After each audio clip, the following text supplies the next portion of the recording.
भारत प्रस्तावना, देश में बंद हुए कुटीर उद्योगों एवं ग्रामीण उद्योगों को पुनः संचालित किया जाए। उद्योगों के बंद होने के कारण, भारतीय उद्योगों के बंद होने के प्रमुख कारण उद्योगों के मालिकों को सरकारी सहायता न मिलना, जिससे कि उद्योगों के मालिक राष्ट्रीय एवं अंतर्राष्ट्रीय बाजार में प्रतिस्पर्धा नहीं कर पाते।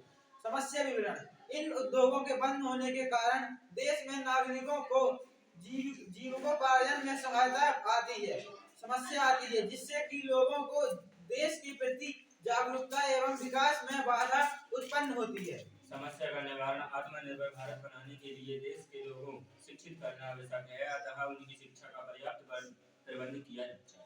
देश में बंद पड़े उद्योगों एवं अन्य सहकारी उद्योगों को पुनः संचालित किया जाए तथा सरकार उन्हें पर्याप्त सहायता राशि उपलब्ध कराए। उद्योगों में कार्य करने वाले लोगों को समय समय पर प्रशिक्षण प्रबंध किया जाए। उद्योगों से निकला हुआ माल के लिए यातायात के लिए उचित प्रबंध किया जाए।